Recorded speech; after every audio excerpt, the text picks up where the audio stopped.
Samantala lumipat naman ang ating eksena sa Dakian Commercial Bank Headquarters. At ito si Xiao Yuan ang chairman ng Dakian Commercial Bank. Dito ay kanyang naibanggit ang kita nila ngayong buwan ay 30% na mas mataas kaysa sa nakaraang buwan. Tila ang mga tableta na binili raw nila noong nakaraang panahon ay napakasikat. Gayunpaman, ang halaga ng si Coral na inaangkat mula sa katimugang hangganan ay tumaas kaya kailangan nilang maghanap ng paraan upang madagdagan ang halaga nito.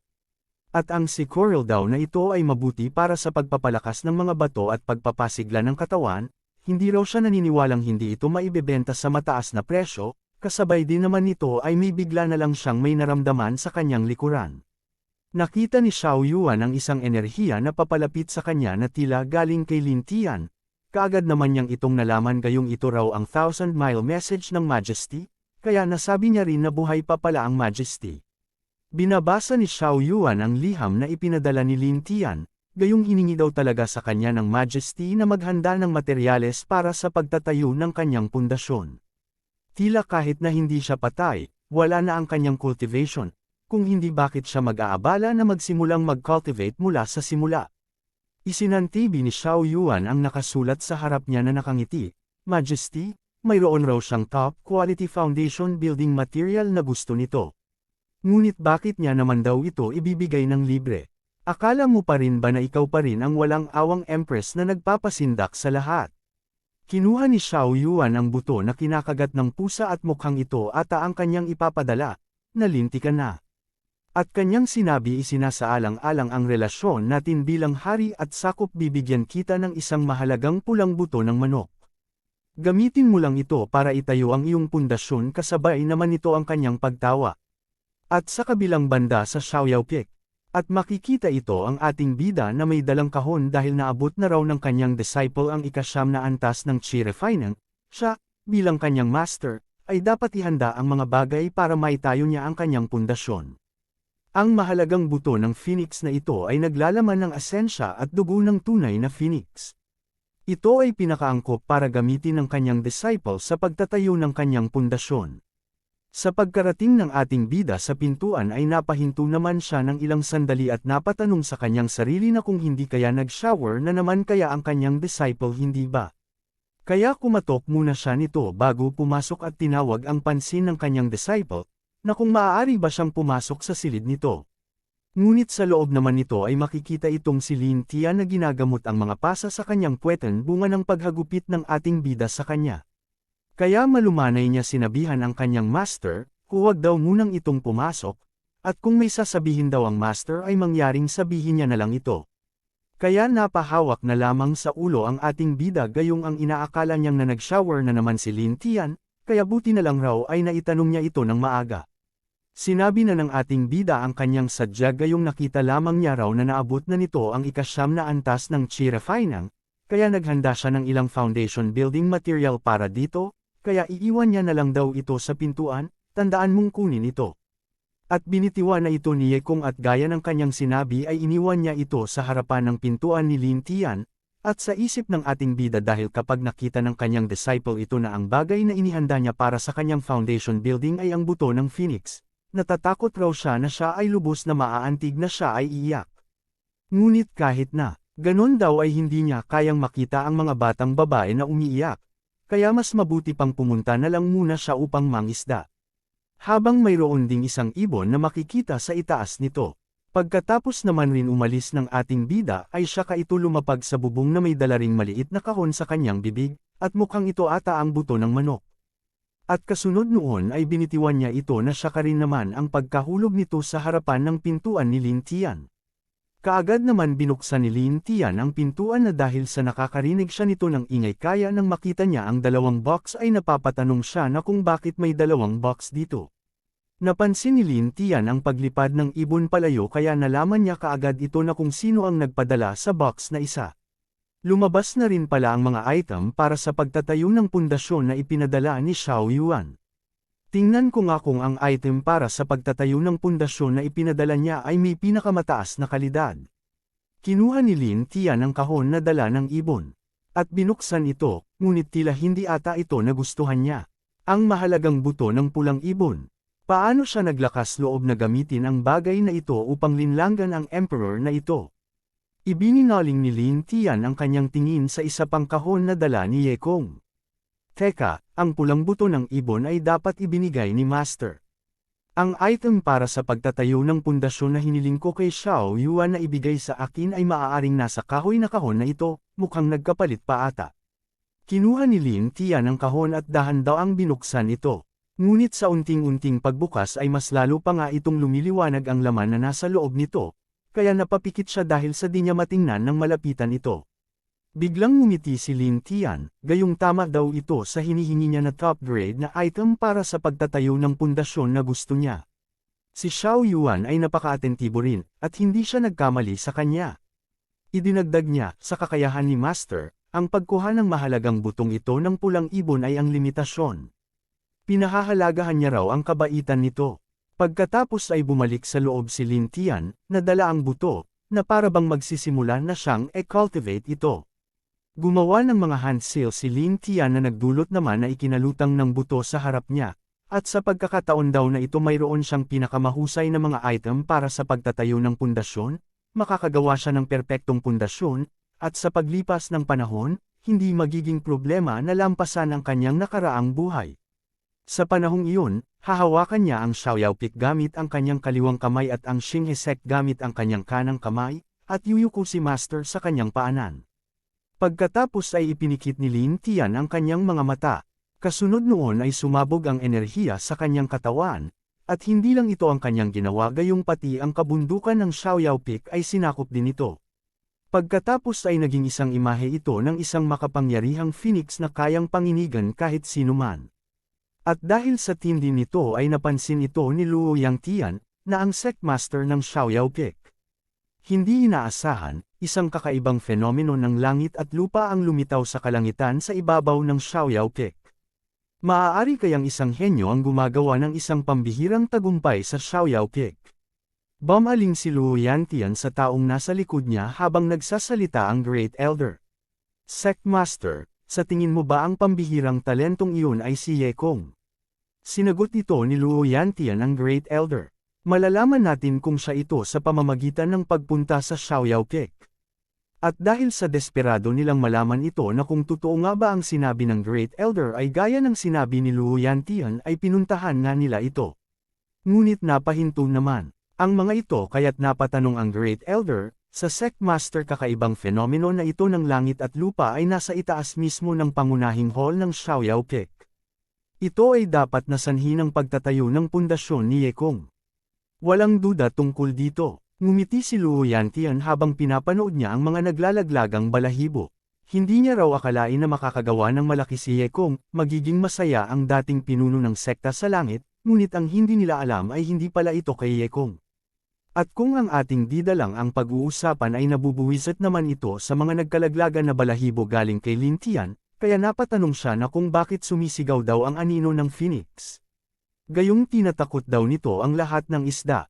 Kaya sa inis niya ay iniwaksi niya ito dahil sa umalis daw ito sa kanyang harap dahil sa nakakadisturbo na raw ito. Habang patuloy rin nila ito nakikita ay di nga maiwasan ng Sectmaster na mamangha at mabigla. At napatanong na kung paano daw kaya biglang nawala ang kakaibang phenomenon na ito na ang langit at lupa. Itinuro ng Great Elder ang Xiaoyao Peak at tinawag ang pansin ng Sectmaster, dahil tingnan daw nito ang kakaibang phenomenon ng langit at lupa ay lumipat sa kalangitan sa itaas ng Beast Taming Peak. Namutla sa gulat si Luo Yangtian, na napatanong na kung anong nangyayari. Bakit banibisita tayo ng mga kakaibang phenomena?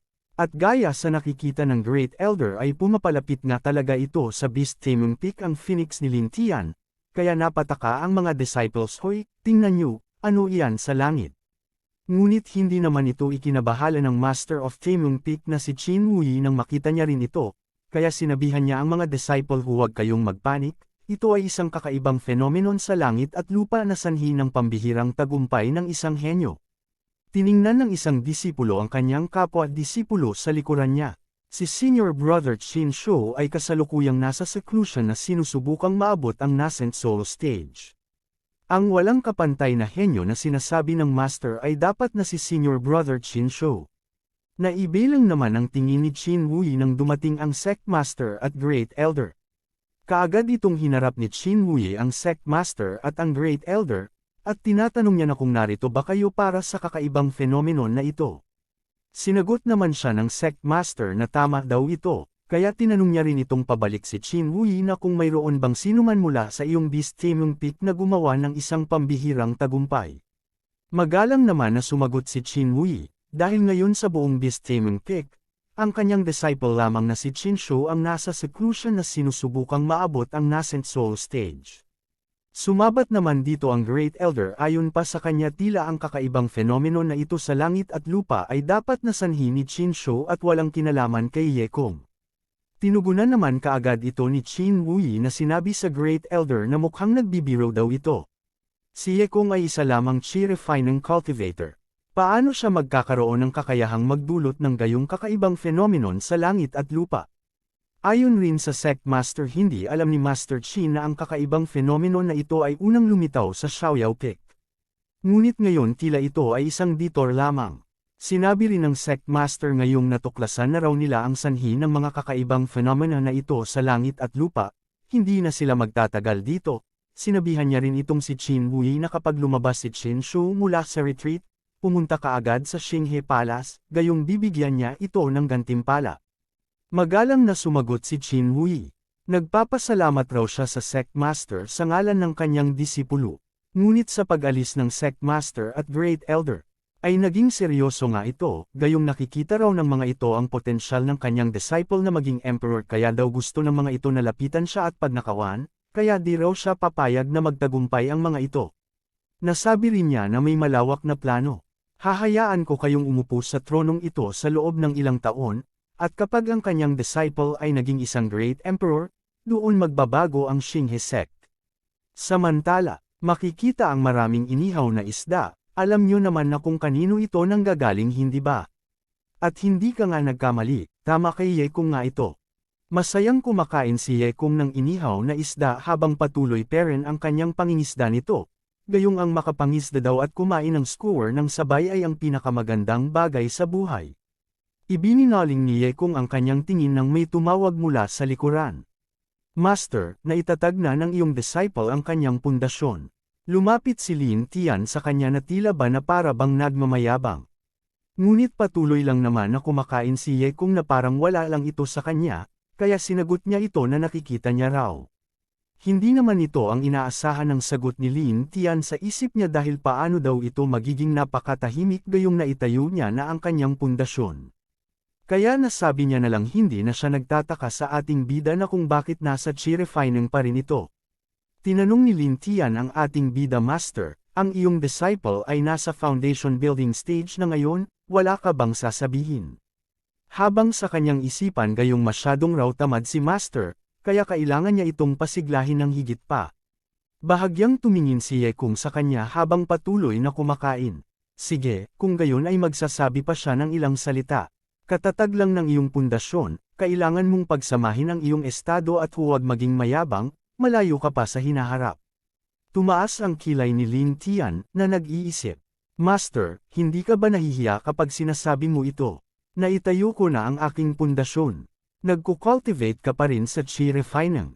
Okay lang na sabihin mo ito, ngunit okay lang ba talagang sabihin mo ito nang hindi naguguluhan? Biglang tumigil si Ye Kong na para bang nakatanggap siya ng mensahe mula sa Sect Master. At binitiwan ang hawak niyang fishing rod, gayong ito daw ang kampana na pinatunog ng Sect Leader upang ipatawag ang 5 pinuno ng peak upang talakayin ang mga bagay-bagay. Tumalikod si Ye Kong at umalis. Disciple, kailangang pumunta ang iyong master sa isang pagpupulong, kaya dapat kang manatili sa Xiaoyao Peak at ipagpatuloy ang iyong cultivation. Huwag kang maging tamad, sumagot si Lin Tian. Opo, master, sa kanyang isipan ikaw lang ang nagpapabiya araw-araw sa Xiaoyao Peak. Bum-ontong hininga si Lin Tian. Hay, masyadong mahirap harapin si master. Mula ngayon, ako na lang ang bahala sa Xiaoyao Peak. Samantala, sa Xinghe Palace.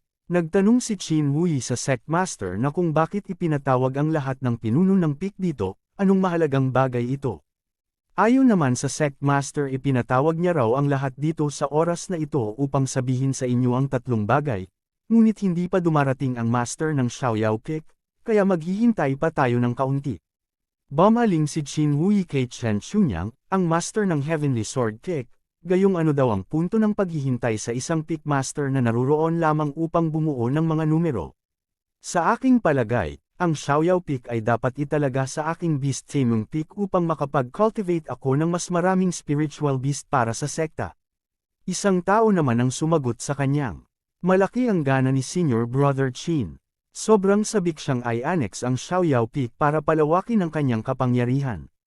Sinusubukan mo rin bang makuha ang posisyon ng sect Master? At mukhang tama ka na naman idol, walang iba kundi ang ating bida nga ang nagsalita. Ikinabahala naman ito ni Qin Hui, kaya sinabihan niya si Ye kung huwag daw itong magsalita ng walang kabuluhan. Ngunit sa kanyang isipan, paano naman daw ni Ye kung nalaman, masyado ba akong halata? Sumabat naman ang hambog na si Qin Shou at sumigaw na itinuro si Qin Hui.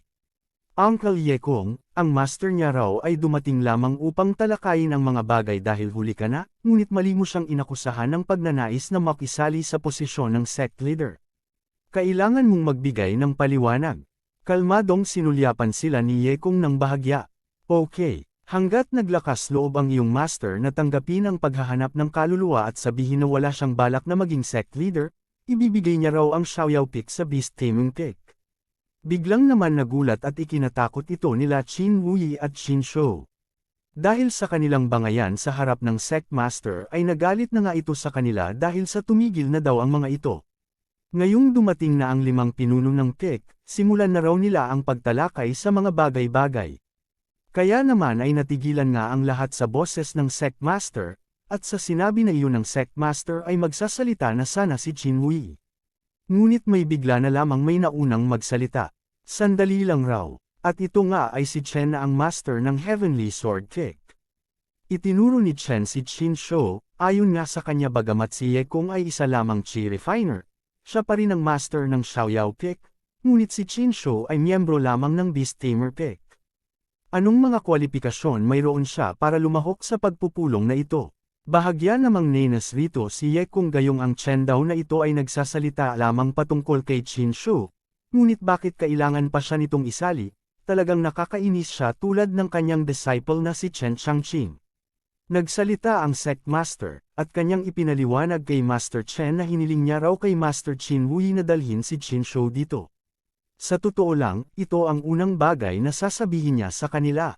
Kasabay nito ay may isang bagay na ibinigay ang sect master. Ayon pa sa kanya si Qin Shou ng Beast Taming Peak ay nag-trigger ng isang heaven and earth phenomenon habang nag-breakthrough sa nascent soul, nagtataglay siya ng ugali ng isang magiging dakilang emperador. Bilang isang espesyal na gantimpala, tatanggap siya ng isang nascent soul grade na kayamanan. Abot langit naman ang ngiti ni Qin Shou gayong nakikilala niya raw ito at ito raw ang Purple Gold Pagoda. Pagkatapos ay buong galang itong nagpasalamat sa sect master, habang walang naman pakialam ang ating bida sa nasabing Purple Gold Pagoda. Kasabay nito ay nagsalita ang ating bida na nagdulot kay Master Chen na mapalingon. Ayon sa kanila sinasabi na si Nephew Chen Changqing ang numero 1 sa kanilang sekta sa nakababatang henerasyon sa Xinghe sect. Ngunit ngayong nagpapakita ng dakilang potensyal ng emperador si Nephew Qin Shou, maaari niya siyang malimpasan sa lalong madaling panahon. At dahil sa sinabi na iyon ng ating bida ay nagalit nga itong si Master Chen gayong hindi ito papayag na malimpasan ang kanyang disciple na si Chen Changqing. Kaya galit niyang tinuro ang dalawang mga sinungaling, dahil ito raw ay isang napakalaking kalokohan. Sinabi niya na nalampasan na ni Chen Changqing si Qin Shou na iyon mula noong araw na pumasok sila sa sekta. Kung may sinumang kwalipikadong tawaging emperador material, dapat ang kanyang disciple ito. Sinagot siya ni Qin Hui gayong ito daw ay katawa-tawa. Nang bumagsak si Chen Changqing sa nascent soul, walang heaven and earth vision. Nagturuan sina Master Chen at Qin Hui. Sinabi ni Master Chen na alam ng lahat na ang Beast Taming Peak ay puno ng mga kakaibang trick. Ang phenomenon na iyon ay maaaring baka palabas nyo lang. Ikinagalit naman ito ni Qin Hui kaya tinanong niya si Master Chen na kung inaakusahan niya ba ang Beast Taming Peak na isang sinungaling. Habang ang ating bida na nasa gilid ay pinapanood lang ang mga ito na parabang ito talaga ang gusto niya na pag-away-awayin ang dalawang panig. Sumigaw si Master Chen sa galit. Hindi ba iyon ang katotohanan? Na para bang karapat-dapat ang kanilang disciple na mag-trigger ng gayong pangitain? Halos lumuwa naman ang mga mata ni Qin Wuyi, gayong hindi rin ito nagpapatalo. Sinabi rin ni Master Chen dahil nagsasabi lamang raw siya ng katotohanan, si Qin Shou ay hindi maaaring ihambing sa kanyang disciple na si Chen Changqing. At dahil sa pag-aaway nila sa harap ng sect master ay nagalit na naman nga ito at sinabihan ang dalawa. Parehong sina Changqing at Qin Shou ang mga nangungunang talento ng nakababatang henerasyon ng kanilang sekta. Para sa kung sino ang mas malakas, malalaman daw ito nila sa panahon ng 5-pick tournament. Kaya naman ay napahinto sina Qin Wuyi at Master Chen sa kanilang pag-aaway. Tinanong ni Master Chen ang sect master na kung maaari niya bang tanungin kung kailan plano ng sect master na ganapin ang susunod na 5-pick tournament. Naging seryoso ang sect master. Iyan ang pangalawang bagay na iaanunsyo ko ngayon. Sa ika-15 ng susunod na buwan, ang 5-pick tournament na ginaganap isang beses kada 10 taon ay opisyal na magsisimula. At pagkatapos raw ng mga ito bumalik sa kanilang mga pick, paalalahanan ninyo ang inyong mga disipulo na magsanay ng masigasig at maghandang mabuti. Magalang naman na bumati ang lahat. Sinusunod namin ang utos ng sect master. Isang tila sobre naman ang inaabot ng Great Elder sa sect master, at sinabi ng sect master ang ikatlo niyang sasabihin sa mga ito. Isang flood dragon ang lumitaw na nagdudulot ng gulo sa Great Yan Kingdom, at hiniling nila ang tulong ng ating Xinghe sect. Inabot ng sect master ang liham sa mga ito gayong hindi raw nararapat na balewalain nila ito, kaya tinanong niya mga ito na kung sino sa inyo ang available para pangasiwaan ito. Napatingin si Qin Shou sa kanyang master na si Qin Wuyi at sinabi na handa daw siyang tanggapin ito. Napatingin rin naman ng bahagya si Qin Wuyi sa ating bida, gayong sa 5-pick lord ang pinakatamad ay malinaw na si Yekong. Bukod daw dito simula nang maging pick lord si Yekong ng Xiaoyao pick, wala siyang naiaambag sa sekta. Ngayong mayroon na siyang pagkakataong magtrabaho para sa sekta, paano tayo makikipagkompetensya sa kanya? Napangiti rito ang ating bida sa isip at gayong kaagad niyang napagtanto ang plano ni Qin Shou, tiyak raw siya may mga moibong itong nakatago kaya paano naman daw na kung tatanggi siya. Anong magagawa niya? Ngunit natigilan naman ng Pandalyan ito ang ating bida na may lumitaw na lamang na isang liwanag sa harap niya.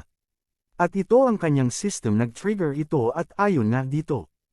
Espesyal na misyon, kailangang maglakbay ang host sa Great Yan Kingdom at kumpletuhin ang gawain ng sekta. Gantimpala, isang item na magpapatatag ng kanyang pundasyon. Natuwa dito ang ating bida sa paglabas ng system, kaya labis ang ngiti niya nang malaman ang gantimpala gayong may tatayo niya na raw ang kanyang pundasyon. Pagkatapos nito ay ipinahayag niya sa lahat na siya na raw ang kukuha ng misyon. Naikinagulat naman ng lahat ito. Ngumiti nang nakakatakot ang ating bida dahil sa desperadong makuha ang gantimpala, at binyantaan niya pa ang mga ito na kung sino man daw ang kukuha ng misyon o nakawin ito sa kanya, lalabanan niya daw ang mga ito ng kamatayan. Kaya napahinto ang Great Elder na may pagkagulat. Bumaling ang tingin ng sect master sa Great Elder. Dahil sabik daw si Peak Lord Ye, ipagkakatiwala niya ang gawaing ito sa kanya. Naibilang rin naman ang tingin ni Qin Shou sa kanyang master at tinawag ang pansin nito gayong kaya niya rin daw harapin ang isang hamak na Flood Dragon, kaya tinanong niya rin ito na kung bakit ibibigay nila ang kredito kay Yekong. Biglang tumawa si Qin Wuyi na para bang may plano na ito. Kaya tinanong rin siya nito na kung hindi mo ba gusto ang shape-shifting spirit beast na iyon mula sa Xiaoyao Peak.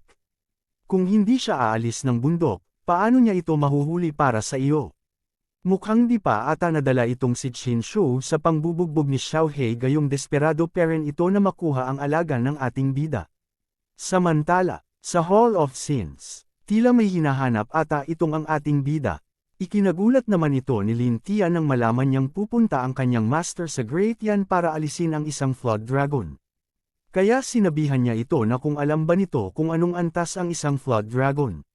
Biglang hinayla ni Lin Tian si Xiao He. Kahit na ang isang bagong silang na Flood Dragon ay may lakas ng isang pangalawang uri na hayop, katumbas ng isang tao sa antas ng Foundation Establishment.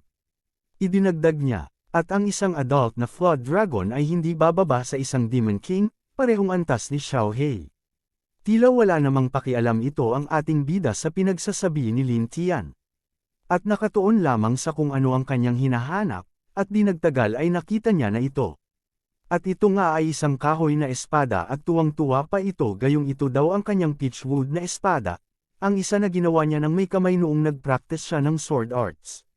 Nasabi rin niya akala niya pa naman sinunog niya na ito bilang panggatong, ngunit lumalabas na naitabi niya lang ito sa ilalim ng kama. Sobra naman ang pagkadismaya ni Lin Tian dahil ang inaasahan pa naman niya na kung ano ang hinahanap ng ating bida ay isang magandang sandata. Kaya sa galit niya at inis ay napasigaw na nga ito dahil tila wala man lang daw naririnig ang kanyang master sa lahat ng mga sinasabi niya. Kaya, napapatakip na lang din si Xiao Hei sa kanyang tinga sa lakas na boses na nilalabas ni Lin Tian. Sinagot ng ating bida si Lin Tian na nakangiti at kanya itong sinabihan, alam niya raw ito kahit na ang isang tunay na dragon ay walang pinagkaiba sa isang loach sa kanyang mga mata, kaya huwag daw itong mag-alala sa kanya. Naiinis na napaisip si Lin Tian gayong wala daw siyang masabi sa kanyang master. Kahit nangaraw siya na isang dating empress ay hindi maglalakas loob na magyabang ng ganoon. Pagkatapos ay makikita na itong si Ye Kung na naghahanda ng umalis upang simulan ang nakaatang na misyon sa kanya, habang dala ang kahoy na espada, at sinabihan niya rin ang dalawa habang wala raw siya, magsanay kayo sa gusto niyo, matulog kung gusto niyo, basta huwag lang daw ang mga ito umalis ng Xiaoyao Peak. Naging seryoso si Lin Tian na sumagot gaya raw ng sinabi ng master ay susundin niya ito. Habang sa kanyang isipan masyadong pabaya si master, gayong kung hindi niya raw ito lihim na protektahan, malamang na mamatay ito ng 5 minuto pagkaalis ng bundok. At naisip niya rin na ang dating empress daw na gaya niya ay talagang pinapangalagaan ng hanggal niyang master na ito. Nang makababal ang ating bida sa bundok ay kumaway pa ito sa kanila. At pagkatapos ay bahagyang tumingin si Lin Tian kay Xiao Hei at kanyang itong sinabihan dahil manatili daw ito dito, gayong susundan niya ang master upang maprotektahan niya ito, dahil kung hindi niya raw ito gagawin baka nguyain siya ng Flood Dragon na iyon hanggang sa wala nang matira kahit buto. Tila nagulat naman itong si Xiao Hei sa pinagsasabi ni Lin Tian at napaisip gayong alam naman niya ang lakas ng master, kaya napatanong siya sa kanyang sarili. Kailangan ba ng master ang proteksyon ni Lin Tian araw-araw? Kasunod noon ay makikita ang isang paa na nakapatong sa isang puno at mukhang ito ata si Lin Tian. At makikita rin naman ang ating bida na papalabas na sa Xiaoyao Peak. At gaya ng inaasahan ay makikita nga talaga na sumunod ang pasaway na si Lin Tian ngunit nang inaakala niya hindi siya napapansin ng ating bida ay nagkakamali nga ito. Sa isip pa ng ating bida gayong malinaw naman daw niya sinabi sa batang ito na manatili sa Xiaoyao Peak at magsanay ngunit lihim pa rin niya siyang sinusundan. Hindi raw gaya kay Xiao Hei dahil sa nakikinig ito sa kanyan. Biglaan naman may napagtanto ang ating bida gayong tiyak raw siya na susubukan ng matandang Qin Hui na iyon na gawin ang isang bagay kay Xiao Hei habang wala siya kaya kailangan niyang mag-iwan ng isang formation. Pagkatapos nito ay isang paa ng ating bida na balot ng aura ang lumabas sa lupa. Kasunod noon ang pagsiklab ng enerhiya nito at pagliwanag ng paligid na sinasakop ang buong bundok ng Xiaoyao Peak, at pag-activate ng isang formation upang protektahan lamang si Xiao Hei. Patuloy naglakad na ang ating bida gayong kampante na raw siya sa ngayon kaya maaari niya nang harapin ang nilalang na iyon ng walang pag-aalala.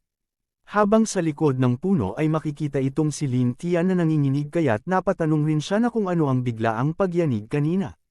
Sa mahabang paglalakbay ng ating bida ay bumungad na kaagad sa kanya ang napakagandang lungsod ng Great Yan. At sa loob nito ay makikita rin ang kabi-kabilaan ng mga bantay habang maririnig rin ang ingay na nasa labas na nagsasabing nagpadala talaga ang Xinghe sect ng isang Peak Lord upang pangasiwaan ang Flood Dragon na iyon. Sumang-ayon ang kanyang kausap sa loob gayong eksakto daw ito.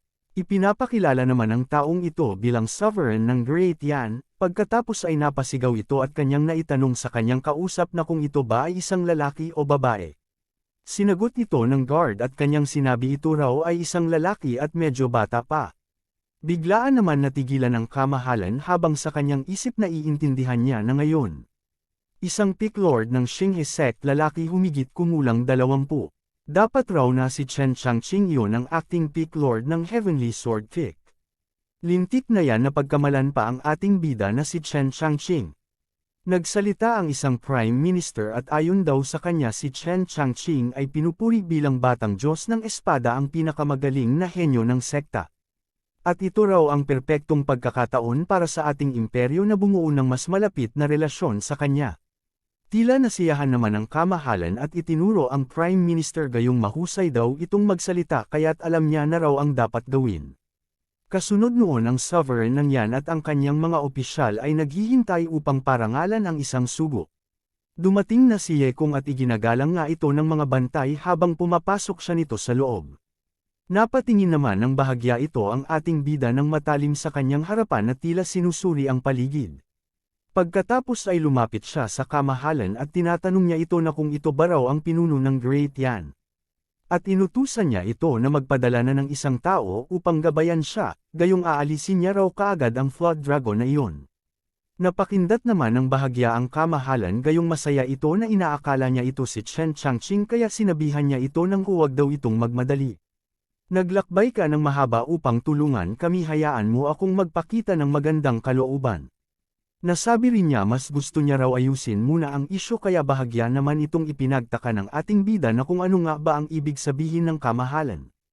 Kasunod nito ay bigla na lang nagulat ang ating bida sa paglapit ng dalawang babae sa kanya dahil kung gayong kumain daw muna sila bago harapin ang Flood Dragon na iyon. Napangitngit naman sa galit si Lin Tian nang makita ang kanyang master kaya kailangan niya daw talaga sumunod kung hindi ay makakain ng buhay ang master niya ng mga babaeng nasa palasyo. Pagkatapos nito isang babae ang makikita sa harap, na tila isang pagdiriwang na ginaganap lamang para kay Ye Kung gayong inaakala nila ito si Chen Changqing. Tinanong ng kamahalan ng ating bida na kung ano daw ang masasabi nito sa mananayaw. Ayon naman sa ating bida hindi masama. Maganda siya at kaaya-aya ang kanyang sayaw. Habang si Lin Tian ay nakapasok na nga rin ito na nagpapanggap na isang bantay ay naiirita pa rin sa kanyang isipan. Master, ano ba ang tinitingnan mo? Ang mga ordinaryong babaeng ito. Kaya ko silang lampasan sa pagsayaw ng nakapikit. Sinabi ng kamahalan sa totoo lang ang mananayaw ay anak niya raw si Prinsesa Chang'an. Nais kong ihandog ang kanyang kamay sa pagpapakasal sa iyo, ano ang masasabi mo? Na ikinagulat naman ito ni Lin Tian sa likuran. Ininom muna ng ating bida ang isang tasa ng tsa bago niya ito sinagot ang kamahalan. Hindi daw siya tumututol ngunit tahimik ang Xiao Peak na may napakakaunting tao, kaya tinanong niya ang kamahalan hindi kaya magiging labis na malungkot ang prinsesa doon.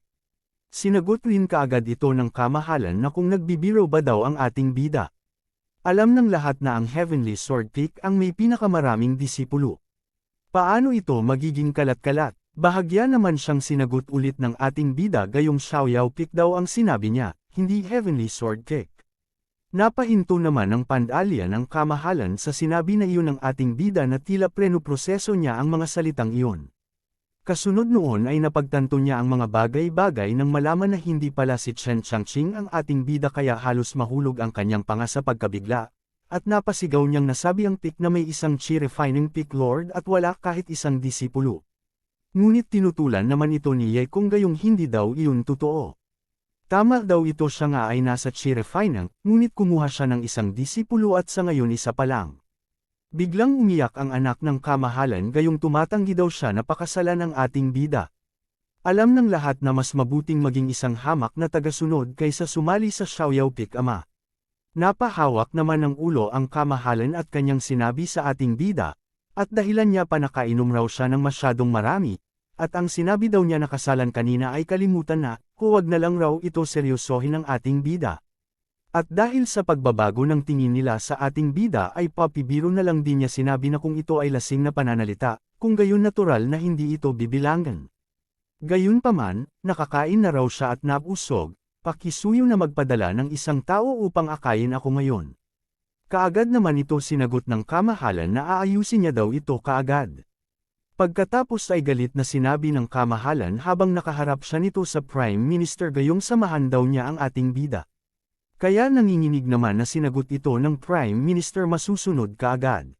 Habang sa gilid ay galit at naiinis ito si Lin Tian sa pang-insulto ng Great Yan Empire sa kanyang master. Kaya binalaan niya ang mga ito na kapag daw bumalik ang kanyang cultivation, buburahin niya ang kahariang ito upang pagaanan ang galit ng master.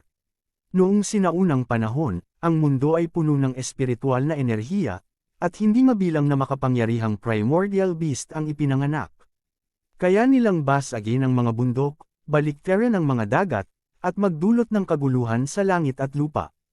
Ngunit sa pag-angat ng sangkatauhan, ang mga sinaunang hayop na ito ay pinanggaso hanggang sa halos malipol. Ang mga nakaligtas, ay alinman sa labis na malakas, o may mga kakaibang pamamaraan para maiwasan ang kamatayan. Sa mga katubigan ng Jiangnan, isang flood dragon ang nagtaas ng ulo nito sa ibabaw ng lupa, na sinusuri ang lupa. At siya raw ay isang siyam na ulong flood dragon, at ang kanyang sikreto para sa kaligtasan ay ang pagpapanggap na mahina. Tama iyan. Lumilitaw siya tulad ng isang ordinaryong flood dragon dahil itinatago niya ang kanyang iba pang 8 ulo sa ilalim ng tubig. Nagsalita ang isang ulo ng flood dragon. Hanggat hindi niya raw inilalantad ang kanyang sarili, hindi mag-aaksaya ng pagsisikap ang mga human powerhouse na alisin ang isang karaniwang flood dragon. Sumagot ang isang ulo ng flood dragon ng may halakhak. Muling nagsalita ang isang ulo ng flood dragon, gayong matagal na rin daw mula nang huli niyang natikman ang isang cultivator. Dapat silang magpadala ng isang tao sa lalong madaling panahon. At nagtataka rin daw siya na kung sino kaya ang pupunta sa kanya, nasa Golden Core Cultivator ba ito? O nasa isang nascent soul lang? Pagkatapos ay makikita sa di kalayuan ang isang flood dragon. Kaya agad ito napag-alaman ng ating bida na iyon pala daw ang nasabing flood dragon na nagdudulot ng gulo. Nagtaas ng hinlalaki si Ye Kung at ngumiti gayong swerte daw ito na inimbitahan siya nito sa pagkakataong ito. Kung iba daw yun malamang na magtatapos lamang sila bilang kanyang side dish. Lumapit ang Prime Minister kay Ye Kung dahil ang pagkakaroon daw ng sugo na may ganitong katayuan na magbigay dangal sa kanila ay tunay na isang pagpapala para sa kanilang kaharian. Ngunit sa kanyang isipan ay kabaliktaran naman gayong tinawag niya ng isang matanda ang ating bida.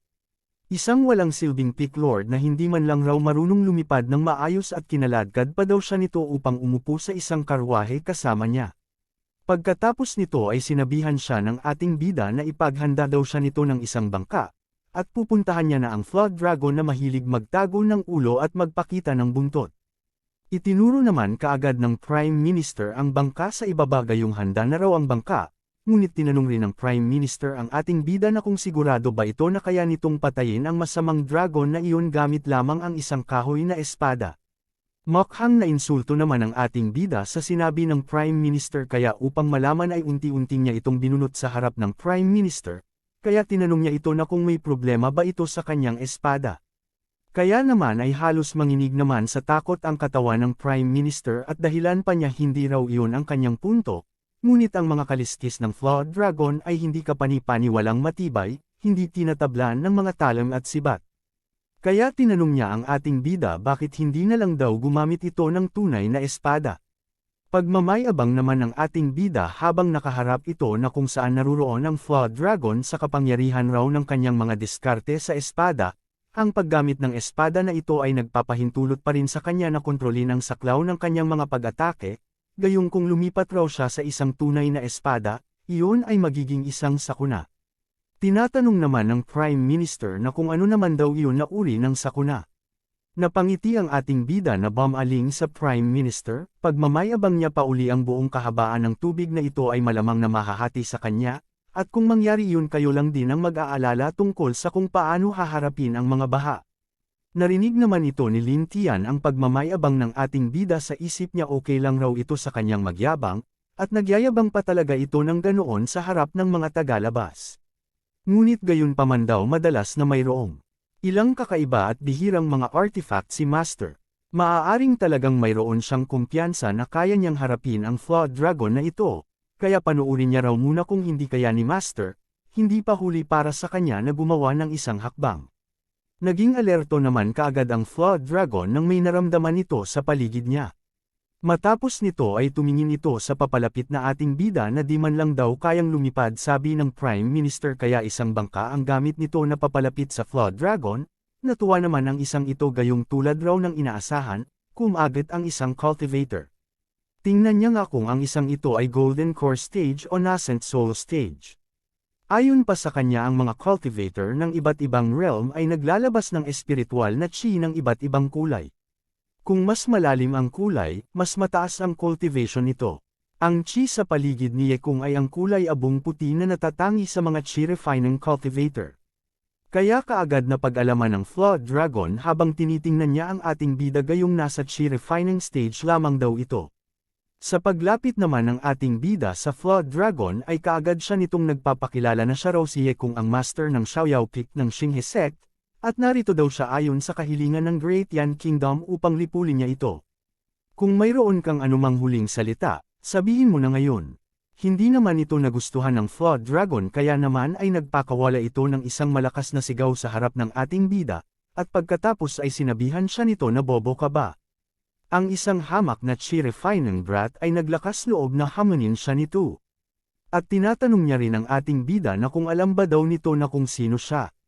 Napahawak sa ulo ito ang ating bida na sinagot ang Flood Dragon na syempre gayong ito raw ang isang sinaunang hayop ang siyam na may ulo na ang Flood Dragon. At mukha tila nagulat at nabigla naman itong sa sinabi ng ating bida. Kaya naman ay sinasabihan niya ang ating bida na anong kalokohan daw ang sinasabi nito. Gayong isa lang ang ulo niya dahilan pa niya paano raw siya magiging siyam na ulong dragon. Tiningnan siya ng matalim ng ating bida at kanyang sinabi na wag daw siya nitong paglaruan gayong itinatago daw nito ang iba pang 8 ulo sa ilalim ng tubig at nagpapanggap lamang na isang ordinaryong Flood Dragon.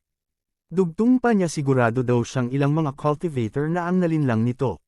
Sa sinabi na iyon ng ating bida ay hindi na nga pa itinanggi ng Flood Dragon ang kanya pang ibang ulo kaya naman ay natawa siya nito, dahil hindi niya raw inaasahan na makikita ng isang chi refining lamang ang kanyang iba pang ulo. Pero kahit daw nalaman niya ito ay magtatapos pa rin ito tulad ng mga bulag na cultivator na iyon na maging pagkain nila. Nanghihinayang naman rito ang ating bida na kanyang nabanggit na ang sayang naman raw. Kaya ipinagtaka ito ng Flood Dragon na naitanong niya na anong kinahihinayangan mo. Biglang napangiti si Yekung na tila may plano na sa Flood Dragon dahil ayon pa sa kanya naiisip niya lang daw noon na magkaroon ng ilang inihaw na kuko ng dragon, ngunit dahil kumain daw ito ng mga tao ang iyong karne ay hindi makakain. Iyon ang tunay na kahihiyan. Naging seryoso ang Flood Dragon at nagpakawala ng killing intent. Pagkatapos ay ginalaw ng Flood Dragon ang buntot na nagdulot ng pagngangalit ng tubig, gayong isang chi refining cultivator ang naglakas loob na magsalita ng gayong kay abangan. Kaya naman daw ay lalamunan niya ito ng isang lunok. Kaagad naman kinuha ng ating bida ang kanyang kahoy na espada upang maghanda sa pag-atake habang nilalagyan niya ito ng aura. Dahil dito ay napahinto ang Flood Dragon, kaya naman ay napaisip siya na napapatanong na kung ano daw ang nangyayari. Bakit siya nakakaramdam ng takot sa isang chi refining cultivator? At napatanong rin siya na kung maaari kayang magkatulad sila ng ating bida na itinatago ang tunay na lakas. Napaisip rin siya habang umaapaw ang aura sa ating bida dahil imposible daw ito gayong isa lang siyang chi refining. Kasunod noon ay nagpakawala ang ating bida ng isang matinding slash, na kung tawagin niya itong Galaxy Infinite Returning Sword. At habang papalapit ang atake ng ating bida sa Flood Dragon, ay natutuwa naman rito ang Prime Minister gayong ang kapangyarihan daw na inilabas ng ating bida ay hindi kapanipaniwala. Maaaring ang basurang Pig Lord na iyon ay nagsasabi ng totoo kanina. Kasunod nito ay isang malakas na pagsabog ang yumunig sa tubig nang tumama ang atake ng ating bida. Ngunit tila wala namang nangyari gayong nakatayo pa rin ang Flood Dragon sa mismong tubig nito. Kaya naman ay napasigaw nga rito ang Prime Minister dahil mukhang inasahan pa naman niya ang lakas na atakeng iyon na tatapos sa Flood Dragon, sa inis niya gayong di man lang raw nasugatan ng ating bida ang mga kaliskis, at ngayong nagalit ang Flood Dragon patay na siya sigurado. Ngunit isang napakabilis naman na may gumalaw at pagkawala sa kinatatayuan nito, at ito nga si Lin Tian.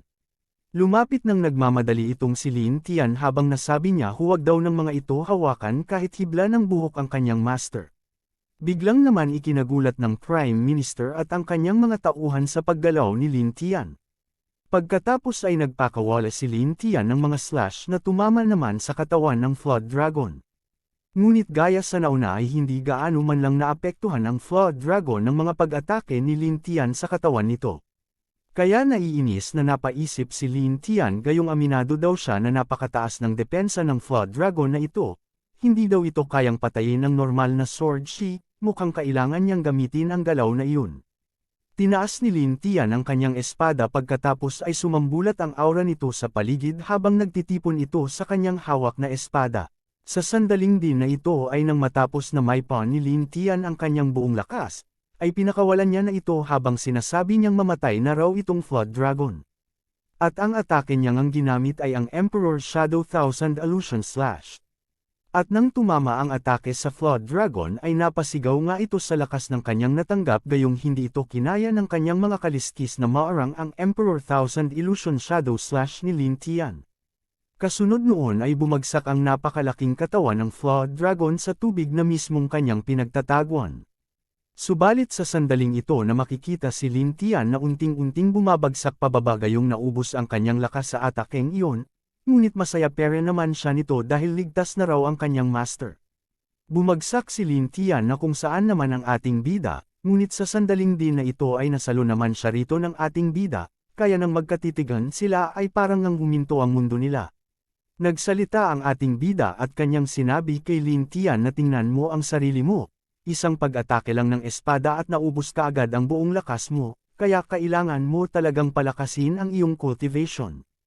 Kaya naiinis naman na itong marinig ni Lin Tian kaya naman ay bahagya niya itinulak si Ye Kong. Ipinaliwanag naman ni Lin Tian ang kanyang galaw na iyon ang isang Saint Rank Sword Art, Emperor Phantom Severing Slash. Kahit nasa isang foundation establishment level na pag-atake, tanging siya lamang, si Lin Tian, ang makapagpapakawala ng ganoong galaw sa buong mundo. Sinabihan siya ng ating bida wag daw itong magyabang sa harap niya. Ang iyong diskarte ay napaka-average. Ikinainis ito ni Lin Tian. Average. Kaya tinanong niya rin ito ano naman ang tungkol sa naunang atake ng master na ang Fish Blasting Sword Technique. Ngumiti ang ating bida anong Fish Blasting Sword Technique. Ginamit niya ang Galaxy Reincarnation Sword, pinutol nito ang mga bituin sa itaas at hinahati ang lupa sa ibaba. Ito ay hindi kapani-pani walang makapangyarihan. Sinabi ni Lin Tian na tanggapin na lang daw nito ang katotohanan na nasa Chi Refining Realm ka lang. Kung hindi raw siya sumunod sa iyo sa pagkakataong ito, naubos ka na sana ng Flood Dragon na iyon. Gayunpaman mula daw ngayon ay kailangang huminto na raw ito sa pagtakbo kahit saan. Alam mo ba kung gaano kadelikado ang labas? Gayong nag-alala raw siya sa kaligtasan nito. Ngunit tila sa pagkakataong ito parang wala man lang narinig ang ating bida dahil parang nakatuon lang ang kanyang atensyon sa harap. Kasabay nito ang pag-notice ng system gayong nakumpleto na raw ng host ang espesyal na misyon at nakuha ang Foundation Establishment Clue item na Great Dao Compass. Ang Great Dao Compass ay dapat kunin sa pamamagitan ng pangingisda sa Bitter Sea. Natuwa na napaisip ang ating bida at sa pamamagitan daw nito, ay maaari niya nang mahanap ang isang paraan upang maabot ang foundation establishment. At sa kanyang tuwa ay napasigaw pa ito na sinasabihan si Lin Tian na babalik na raw sila sa Xiaoyao Peak. Naikinagulat naman ito ni Lin Tian sa biglaan na desisyon ng ating bida. Ngunit kahit na ganoon ay natutuwa pa rin naman siya nito at sinasabihan niya rin ang ating bida hindi na kailangang magmadali, kaya wag na daw itong mag-alala dahil ligtas daw ang kanyang master dahil kasama na siya nito, ngunit tila wala naman pakialam ang ating bida kaya ikinainis naman ito ni Lin Tian. Habang sa ilalim nito ay makikita nga ang putol-putol na ulo ng Flood Dragon. Samantala sa Xiaoyao Peak, makikita itong si Xiao He na nakikipaglaro sa kanyang kauri habang nasabi niya rin gayong sobra daw siyang naiinggit kay Lin Tian dahil nakakasama raw si master, kaya hindi niya na alam kung ano ang gagawin. Kaya, naman ay napagtanto niya na lamang na mas maganda matulog na lang. Kaya baka sa kanyang paggising ay babalik na sina Master at Lin Tian. Tila isang tao naman ang pinapanood ang bawat galaw ni Xiao He at habang may nagsasabi na tutulog sa malawak na araw. Ang transformed spirit beast na ito ay talagang kahawig ng kanyang master. At lumitaw na sina Qin Wei at Qin Shu pala at tila ito na ata ang araw na huhulihin nila si Xiao He. Nagsalita si Qin Wei kapag daw nasupil niya ito kailangan niyang itama ang tamad na ugali na iyon. Sinabi ni Qin Shu alam niya raw kung saan natutulog ang transformed spirit beast na iyon. Kasunod noon ay makikita na lamang ang dalawang sa himpapawid na lumilipad. Itinuro ni Qin Shu ang kinaroroonan ni Xiao He at doon daw mismo sa kagubatan na iyon, napangiti rin naman itong si Qin Wei dahil sa matagal na rin daw mula nang huli niyang bisitahin ang Xiaoyao Peak. Ngunit sa hindi inaasahan ay bigla na lamang tumigil si Qin Shou nang bumangga siya nito sa ginawang hadlang ng ating bida. Kaya napagtanto rin ito ni Qin Hui gayong tila daw naghanda si Ye Kung bago umalis sa Xiaoyao Peak, isinaaktibo niya ang Grand Protective Formation upang protektahan ang transformed spirit beast na iyon. Napatanong si Qin Shou sa kanyang master baka daw ang pagpunta nila dito ay walang kabuluhan. Kaya naman ay nasabi niya na lang na dapat sana ay pumunta na lang sila sa Great Yan upang patayin ang halimaw na iyon. Sinabihan naman siya ng kanyang master na wag daw itong mag-alala gayong siya raw ang bahala rito. Naglabas ng aura si Qin Hui sa kanyang kanang aura mula, at sinabi niya rin na aminado daw siya na malakas ang protective array ng Peak, at madali lang daw niya itong wasakin. Pagkatapos nagpakawala si Qin Hui ng isang slash gamit ang kanyang kamay, ngunit sa mga sandali ay tila hindi man lang ito nasira at ang higit pa dito ay gasgas lang ang naidulot nito. Napatanong naman ang kanyang disciple na parang hindi man lang daw gumana ang atake nito. Tila napahiya naman si Qin Hui sa kanyang ginawa kaya palusot niya marahil ang Xiaoyao Peak ay mayroon pa ring natitirang mga mapagkukunan na sumusuporta sa formation. Muling naman naglabas ng aura si Qin Hui at tila ibubuhos na ata ang kanyang lakas, at ngayon daw ginagamit niya ang kanyang tunay na kapangyarihan, tiyak na hindi mananalo ang Guardian Formation na ito. Ikinatuwa naman ito ni Qin Shou gayong alam niya raw na ang Xiaoyao Peak Array ay hindi kailanman maaaring harangan ang kanyang master. Pagkatapos ay inatake naman ito ni Qin Hui ng buong puwersa gamit ang kanyang teknik na kung tawagin na ang Heavenly Astral North Star Palm. Ngunit ang kasunod noon ang tumambad sa kanila na hindi pa rin ito nasira at konting gasgas pa rin ang naidulot niya. Kaya nang makita na naman ito ni Qin Shou ay tila nawala na nga ito ng gana sa pagmamayabang ng kanyang master. Kaya sinabihan siya ng kanyang master na huwag daw itong magpanik. Ang Heavenly Astral North Star Palm ay may 81 estilo, gayong nagpipigil pa raw siya dahil ayaw niyang maniwala na ang protective formation na ito ay maaaring makatiis sa lahat ng kanyang atake. Kaya muling inatake niya na naman ito ng sunod-sunod ng buong puwersa. Pagkatapos ng ilang sandali, wala pa ring nangyari, at ang atake ni Qin Hui ay nagdulot pa rin ng mga gasgas lamang. Napahinto si Qin Hui at tila naubos na ang kanyang lakas at sa kanyang kalagayan ay nagmimisto lang na parang isang zombie na nga ito. Kaya nasabi na lamang ni Qin Shou tila ang Xiaoyao Peak ay may higit pang mga nakatagong mapagkukunan kaysa sa inaasahan daw nila, kaya tinanong niya ang mayabang niyang master na kung dapat ba silang gumamit ng ibang paraan. Ngunit hindi naman ito sinagot ng kanyang master, dahil tulala pa rin ito. Pinunasan ni Qin Hui ang pawis mula sa kanyang ulo at itinuro si Qin Shou, dahil may punto daw ang sinabi nito kung hindi sila papasukin ng langit, haukay sila mula sa ilalim ng lupa. Pagkatapos noon ay makikita na lang din ang mga nagtatalsikan na mga lupa na parang bang sineryoso talaga ng mga taong iyon na maghukay sa lupa. Napatanong naman rito ang kanyang disciple sa kanyang master na kung wala ba itong anumang digging type na magic tool. Dahil kung maghuhukay daw sila gamit lang ang mga palang ito, baka hanggang bukas hindi pa sila matapos nito. Sinagot ito ni Qin Hui dahil kung mayroon daw siya noon edi sana hindi na siya naghuhukay dito, kaya pinagalitan niya si Qin Shou dahil sa halip daw na magreklamo maghukay na lang daw ito. Napahinto naman si Qin Shou na tila may napansin na isang bagay sa kanyang paghuhukay. Kaya nang makita niya ang isang bagay na nakatusok sa lupa at nagniningning ay napatanong siya na kung ano naman daw ang bagay na ito. Maaari kayang kayamanan. At dahil sa huminto si Qin Shou sa paghukay ay tinanong naman siya ng kanyang master na kung ano daw ang ginagawa nito. Sinagot siya ni Qin Shou gayong nakahanap lang naman raw siya ng kayamanan. Ngunit sa sandaling rin na iyon ay bigla na lamang natigilan si Qin Hui na para bang nakikilala niya ang bagay na nakita ng kanyang disciple. Kaya dali-dali lumapit si Qin Hui kay Qin Shou at hinawakan ang kanyang balikat at sumigaw, dahil tumigil daw ito at huwag niya itong hilahin. Iyon ay, ngunit hindi niya napanatapos ang kanyang sinabi, gayong kinuha na ito ni Qin Shou at tinanong pa ang kanyang master anong kayamanan ito. Napasigaw sa takot si Qin Hui hanggang sa tumulo pa ang kanyang sipon nito at pinagalitan niya ang kanyang disciple na mangmang na isa daw itong idiot. Gayong hindi daw iyan kayamanan. Iyan ay isang demonic na pumipigil na pako na ginamit upang tatakan ang demonic ancestor. Bumaling si Qin Shou sa kanyang master na walang kaalam-alam. Demonic ancestor. At napatanong na malakas ba ito? Nanginginig na ipinapaliwanag ng kanyang master 20 taon na ang nakalilipas, pinatakot niya ang buong Lin continent. Siya ang hindi mapag-aalinlangan ng numero unong eksperto ng parehong matuwid at demonyong landas.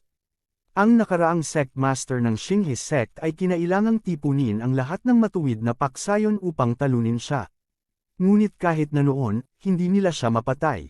Nagawa lamang nilang tatokon siya sa ilalim ng Xinghe sect. Upang gawin ito, ginamit ng huling sect master ang 5 demon suppressing nails, na pinapaloob ang mga ito sa 5 peak upang gamitin ang kanilang espiritual na enerhiya upang pigilan ang demonic ancestor. Pagkatapos ay itinuro ni Qin Wei kung ano ang hawak ni Qin Shou dahil sa madaling salita ang hawak daw nito ang kanyang tinutukoy na nail sa kanyang kamay. Tila nanginginig naman sa takot si Qin Shou na ganun pala kahalimo ang kanyang napakawalan kaya nasabi niya na lang na ibabalik niya na lang ito. Ngunit dahil sa nabunot niya na ito ay kasunod naman noon ay ang baglabas ng singaw ng aura ng demonic ancestors na labis naman nila itong ikinababahala. Sa takot ng kanyang master ay parang isang baliw na nga ito gayong huli na raw para ibalik nila ito, at ayon pa sa kanya kung wala ang kapangyarihan mula sa Xiaoyao Peak, ang tatak. Hindi na nito mapigilan ang demonic ancestor. Naluluha naman na itinanong ni Qin Shou ang kanyang master habang nakataas ang kamay na kung ano na raw ang gagawin nila. Ngunit nang lingunin niya ito ay wala na pala ang kanyang master sa likuran na mas lalo pang ikapanginig ng kanyang katawan sa takot. Sa taas nito ay makikita na ang kanyang master na naghahanda ng umalis na sinasabihan ang kanyang disciple na tumakbo na rin raw ito dahil baka mamatay sila dito na magkasama kapag hindi pa sila umalis. Kaya nasabi na lamang ni Qin Shou na hintayin raw siya nito. Kasunod naman noon ang pagsiglab ng dark energy pataas na nanghuhulugan lang na malapit nang makawala ang demonic ancestors. Pagkatapos ay bumalat ito na parang vortex sa kalangitan na sinasakop ang liwanag kaya ang isang maliwanag na araw ay napalitan ito ng nakakatakot na dark energy. Samantala sa Xinghe Palace, isang disciple naman ang kaagad nakapansin nito gayong nagtataka raw siya na tanghaling tapat bakit napakadilim ng langit. Sumabat ang nasa likod na disciple na nakangiti dahil ang kanyang paniniwala dito ay maaari kaya raw nagawa na naman ng kanilang Xinghe sect ang isa pang prodigy, na nagdulot ng heaven and earth phenomenon. Ngunit kabaliktaran ito sa sect master nang maramdaman niya ang pamilyar na aura na para bang alam niya na kung ano ito. Tumingin ang sect master sa kalangitan na kasama ang Great Elder at nang makita nila ito ay ramdam kaagad nila ang papalapit na panganib. Pagkatapos noon ay isang malaking ulo na lamang ang lumitaw sa dark energy na parang binuksan ito ang kalangitan habang natutuwa ito na sabik na pumatay.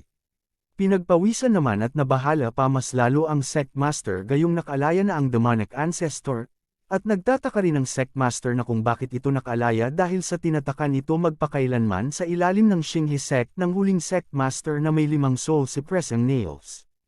At dahil sa mapanganib ng demonic ancestor ay sinabihan niya ang Great Elder na umalis na araw ito upang ilikas ang mga disciple. Dahil, pipigilan niya ang demonic ancestor. Ngunit hindi naman ito sinang-ayunan ng Great Elder na siya lang lumaban sa demonic ancestor gayong sasamahan niya raw ito. Hinawakan ng sect master ang balikat ng Great Elder, at kanyang sinabi na ito ang pinakamalaking krisis na kinakaharap ng Xinghe sect. Kailangan raw nilang mag-iwan ng fallback plan na kung siya'y matalo kaya iiwan niya ito sa Great Elder na itayong muli ang sekta.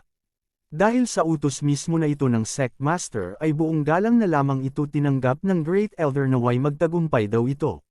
Samantala na makikita natin ang ating bida na malapit na silang makarating sa Xiaoyao Peak, habang napatanong naman si Lin Tian na nasa likod na kung bakit daw itong nagmamadaling bumalik.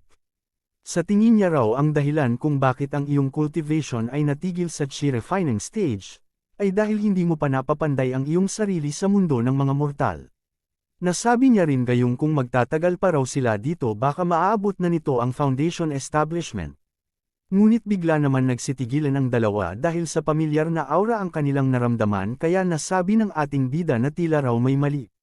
Kasunod noon ay makikita na lang ang mga disciple na walang tigil sa pagtakbo habang umiiyak sa takot dahil tila nagsimula na magwala ang demonic ancestor. Nakasalubong naman ang mga disciple sina Ye Kung at Lin Tian kaya kwenilyuhan ito ni Lin Tian at tinanong ang takot na disciple na kung bakit raw tumatakbo ang lahat. May humahabol bang demonyong hayop sa inyo? Ngunit ang naisagot lang sa kanya hindi iyon na may pautal-utal na tugon. Nanatiling naman tahimik si Ye Kung sa tabi na para bang alam niya na kung anong sakuna ang kinakaharap ngayon ng Xinghe sect. Itinuro ng disciple ang demonic ancestor na ang sanhi ng kaguluhan dahil ayon pa sa kanya bumalik siya upang maghayganti sa Xinghe sect at mamatay raw sila kapag hindi sila tatakbo. At dahil sa hindi dito pamilyar si Lin Tian ay napatanong naman siya na kung sino naman daw iyon. Subalit kasunod noon ay isang napakalakas na ligaw na atake ang bigla na lamang tumama sa kanilang harapan.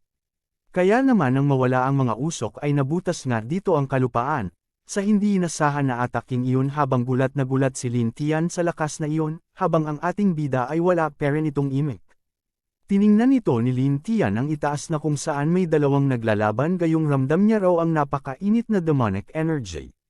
Kaya napagtanto niya na ang demonic ancestor daw na ito ay hindi bababa sa Venerable Realm, at sigurado rin siya na hindi ito kayang labanan ng Sect Master.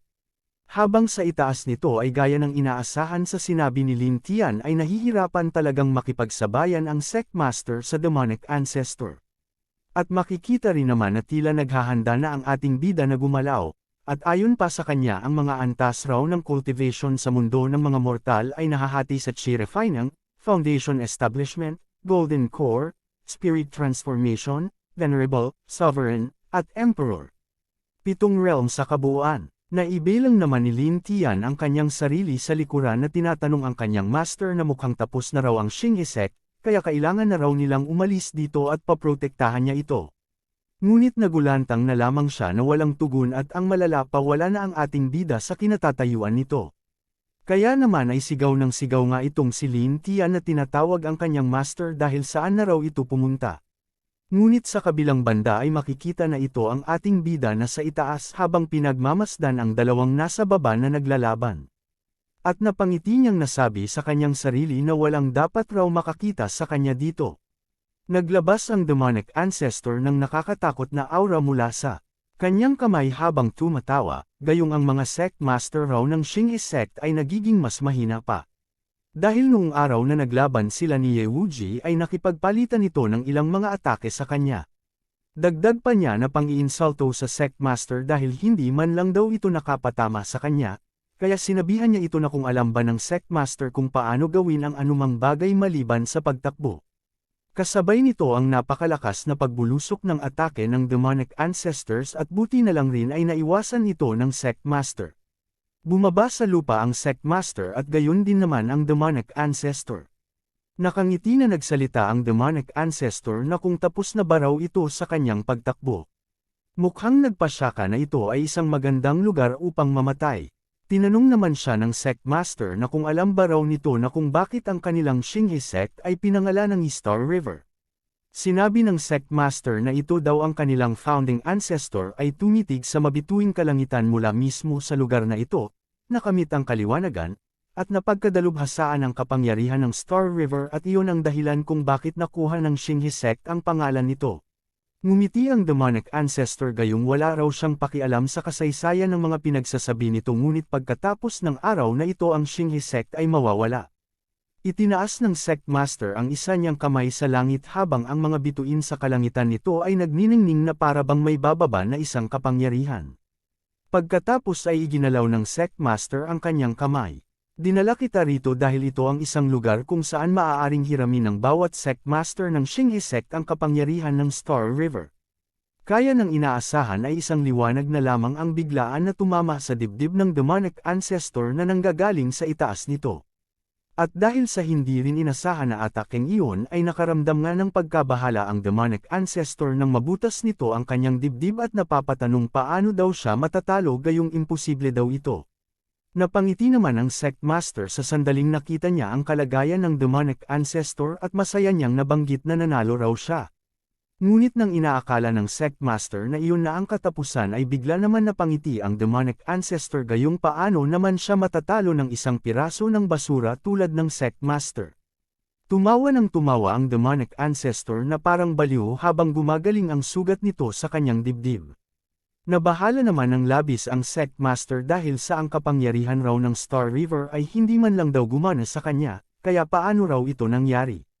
Nagsalita ang demonic ancestor habang naglalabas ito ng aura na tinawag ang Sectmaster na isang mangmang na bata, dahil kung inaakala raw nito na matatalo siya sa pamamagitan lamang ng panghihiram ng kapangyarihan ay nagkakamali daw ito.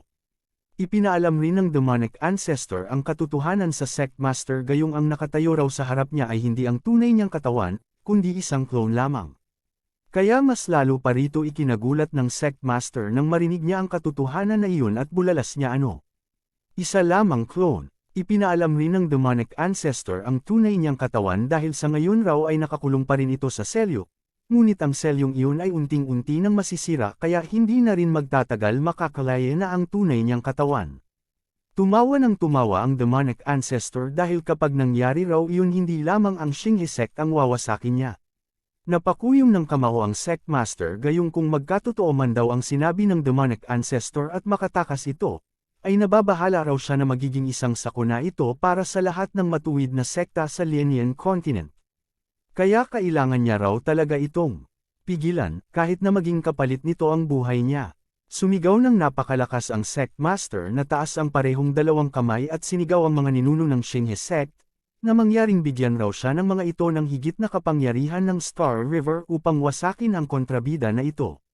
Hindi naman ito ikinatakot ng demonic ancestor bagkus sinabihan niya ang Sectmaster na maghihintay raw siya sa gagawin ito at tatayo at tingnan kung paano planong iligtas ng mga ninuno ng iyong Xinghe sect ang isang mahina tulad mo. Samantala sa itaas nito ay makikita ang ating bida na palihim pa rin silang pinagmamasdan nito, at sa sinabi naman na iyon ng Great Elder ay narinig niya naman ito kaya para sa ating bida ay hindi naman daw mahirap talunin ang demonic ancestor na ito.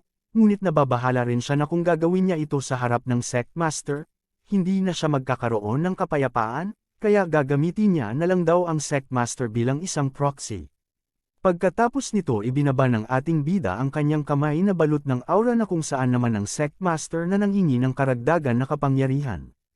Kasunod noon ay isang malakas na liwanag ang bumaba sa kalangitan na bumubulusok sa Sectmaster.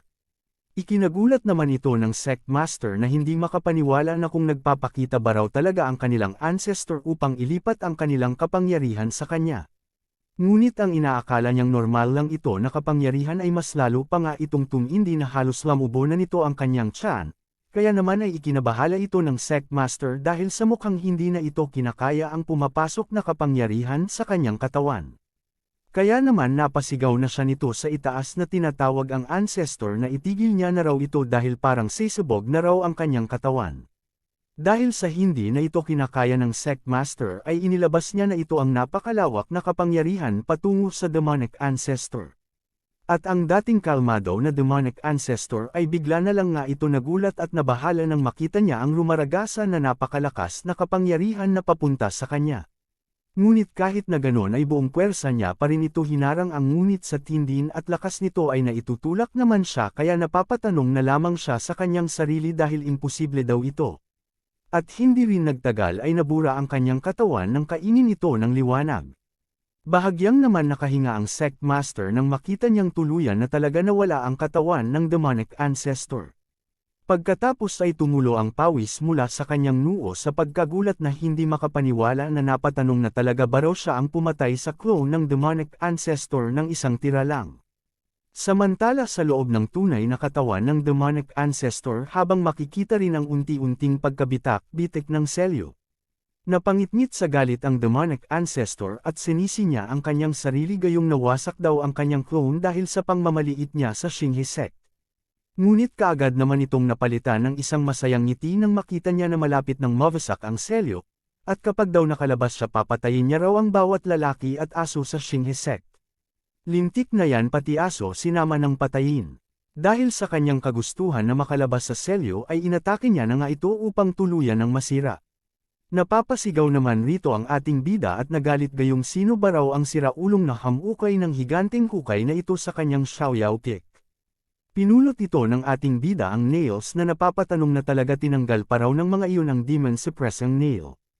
Kaya hindi na siya nagtataka na kung bakit nakalabas ang clone ng matandang halimaw na iyon. Kaya nasabi niya na lang na siya na ang Peak Lord ng Xiaoyao Peak na lang raw ang maglinis sa gulong ito. Pagkatapos ay napatingin ang ating bida sa paligid na kung ano ang maaari niyang magamit upang masilyuhan muli ang demonic ancestor. Kasunod noon ay bahagya niyang natingnan ang isang puno gayong eksakto daw ang laki nito. Kasunod rin nito ang napakabilis na lamang ng mga slash na pinagputol-putol na party ng puno at tila ba ay naging isa itong artifact at mukhang ito ata ang ipamalit ng ating bida na nasirang selyo. Pagkatapos ay binuhat niya ito at lumapit sa sumisingaw na dark energy ng demonic ancestor. Pagkatapos ay itinaklab niya ang butas na kung saan ang katawan ng demonic ancestor, habang tuwang-tuwa naman dito ang ating bida na para bang natapos niya ang kanyang problema gayong nakakaabala na ito sa kanya. At sa loob nito ay makikita na ang tuluyan na ng pagkawasak ng selyo dahil sa ataking iyon ng demonic ancestor. Kaya tumatawa naman nga ito na parang isang baliw gayong tuluyan na raw siyang makakalaya, ngunit ang hindi niya alam ay unti-unti naman nagbabago na ang paligid nito at may kung anong liwanag na lang ang nagmula sa itaas. Habang sa labas naman ay makikita rin si Yekung na nakatayo sa gilid habang naghihintay na maproseso ang kanyang ginagawa ng pangpalit sa selyo. Kasunod noon ay ang paglutang ng selyo na parang bang inaayos nito ang mga parte ng nasira. Masaya na sana ang demonic ancestor na lumabas ngunit bigla na lang itong nagulat nang makaramdam ito ng pagbabago. Kaya natigilan ito at bigla na napasubsob ang kanyang panga sa kanyang kulungan at napapatanong na kung ano raw ang nangyayari. Kinabukasan, isang magandang araw agad ang tumambad. At gaya ng nakasanayan ni Ye kung sa araw-araw niyang buhay ay masaya itong nangingisda habang nasa likod nito si Lin Tian sa isip pa ni Lin Tian nagmamadaling bumalik para lang mangisda. Walang pag-asa si Master, kaya hindi na raw nakapagtataka na minamaliit ng iba pang apat na pick ang Xiaoyao pick. At hindi niya rin raw talaga inaasahan na matatalo ng Sect Master ng Xinghe Sect ang demonic ancestor na iyon. Siguro ang Xinghe Sect ay talagang maaaring umakyat mula sa ikatlong klaseng sekta patungo sa pinakatuktok. Kaya kailangan niyang maging mas malakas at protektahan ang reputasyon ng Xiaoyao pick para kay Master. Sa oras rin na iyon ay kasabay nito na nihila ng ating bida ang kanyang hawak ng fishing rod, ngunit ang ikinapagtataka ay hindi ito isda, kaya napatanong siya na kung ano naman raw ito. Lumabas ang system at ipinaalam sa kanya na ito raw ay ang Great Dao Compass. Naabot na ng cultivation ng host ang limitasyon para sa mundong ito. Kung nais ng host na maabot ang foundation establishment, dapat raw siyang tumanggap ng 5 disipulo na may espesyal na mga konstitusyon. Nakuha naman ni Ye kung ang sinabi ng system si Lin Tian ay may espesyal na katawan, ang Fire Dao type. Ibig sabihin, kailangan niya lang maghanap ng 4 pa. Ngunit saan naman raw niya ang mga ito mahahanap? Dahil sa kuryusidad na kung saan niya mahahanap ang iba pang kanyang disciple ay natigilan naman siya nito nang may mapansin. At isang bata ang lumitaw sa compass na para bang hindi niya na kailangan hanapin ang mga ito. Nagulat naman dito ang ating bida na makita na ang kanyang susunod na disciple ay isang maliit na pulubi. Sinabi ng system kay Ye kung siya si Watchen ang kasalukuyang Demon Emperor ang Lord of the Upper Realm ang kanyang Scripture of Ultimate Bliss, ay kinikilala rin bilang ang pinakamataas na banal na sining ng demonic path. Sinasabi na ang pagkamaster ng sining na ito ay nagbibigay daan sa kanya na basagin ang kawalan at mabuhay hanggat sa kalangitan at lupa. Ngunit, sa pagbangon ng isang bagong empress sa God Tribe, ang 10,000 taong kapayapaan sa pagitan ng God and Demon Tribes ay sa wakas natapos idineklara ng God Tribe ang digmaan sa Demon Tribe. At sa Great War ng mga God and Demon na ito ang hindi natatalong Demon Emperor na si Bai Yuanchen ay sa wakas bumagsak. Upang makatakas mula sa tiyak na kamatayan, ginamit ni Bai Yuanchen ang lihim na sining ng reincarnation, isinakripisyo ang kanyang pisikal na katawan upang hayaan ang kanyang divine sense na makatakas. At sa pamamagitan ng isang sakripisyo ng kapalaran, ang maliit na bahagi ng divine sense na ito ay pumasok sa katawan ng isang maliit na pulubi sa mas mababang realm. Ang hindi natatalong Demon Emperor ay muling isinilang. Matapos iyon isang bata at isang matanda ang makikita na mamalamo sa gilid. Ang Xinghe Town ay matatagpuan sa paanan ng bundok ng Xinghe Sect. Ang lokasyon nito ay umaakit ng maraming rogue cultivator na nagtatayo ng mga stall upang ipagpalit ang mga mapagkukunan ng cultivation. Napatingin ang bata sa 3 taong kumakain na tila ay gutom na ito. Tumayo siya gayong sa pag-aakala pa naman raw niya na muling siyang isisilang bilang isang bata sa mas mababang realm, at ang kanyang cultivation ay bumaba pa nga sa foundation establishment stage. Ngunit ng kanyang tangkain na sana lumapit sa tatlong kumakain pinapatigil naman siya ng isang may-ari ng tindahan, at sinabihan ng bata na pumunta ito sa ibang lugar. Ngumiti ang bata na parang isang baliw, at tinatanong ang may-ari ng tindahan na kung may ideya ba ito na kung sino siya, gayong paano raw ito naglakas loob na magsalita sa kanyang ng ganyan. Tila wala naman pakialam sa kanya ang may-ari ng tindahan at wala raw siyang oras para sa kalokohan nito kaya umalis daw ito. Kaya dahil doon wala na lamang rin nagawa ang bata kundi baliwalain ang sinabi ng may-ari ng tindahan, dahil ayon pa sa kanya hinuhusgahan ng mga aso ang mga tao sa kanilang hitsura. Ngunit nang papaalis na sana siya nito ay nagkwento naman ang isa sa tatlong kumakain, ayon pa sa kanya ang demonic ancestor na nagdulot ng kaguluhan 20 taon na ang nakalipas ay hindi pa pala patay. Siya ay nasilyuhan sa ilalim ng Xinghe sect sa lahat ng panahong ito. Sinagot ito ng kanyang kasama na kung bakit hindi na lang pinatay ng Xinghe sect ang halimaw na iyon. Kung makatakas siya hindi ba magkakagulo ang mundo? Ayon sa unang nagsalita hindi ka maniniwala, ngunit nakatakas siya noong isang araw. Ngunit isang atake lang ang ginawa sa kanya pabalik sa selyo ng sectmaster ng Xinghe sect. Namangha naman ang ikatlong kasama nila gayong para sa kanya ang astig daw noon, kaya't sa susunod na pagkakataon na mag-recruit ng mga disciple ang Xinghe sect siguradong mag-sign up raw siya kaagad. Nang marinig naman ito ng bata ay naiinis nga ito gayong ano raw klaseng demonic ancestor ang naselyuhan sa isang atake lang. Nakakahiya siya sa demonic path. Dapat siyang tawaging shame of the demonic path. Napangiti ang bata na para bang may plano ito at sa kanyang isip dahil maganda raw itong pagkakataon gayong maaari siyang lumusot sa Xinghe sect at lamunin ang demonic ancestor na iyon. Tiyak na mababawi niya ang nawala niyang cultivation. At pagkatapos sasakupan niya ang Xinghe sect at gagamitin ito bilang ang kanyang base upang labanan ang upper realm. Napangiti rin siya dahil sa magandang planong ito kaya binanggit niya rin ang pangalan na si Mona gayong maghintay lang daw ito sa kanyang pagbalik. Isang araw ay pululuhuran niya raw ito sa harap niya.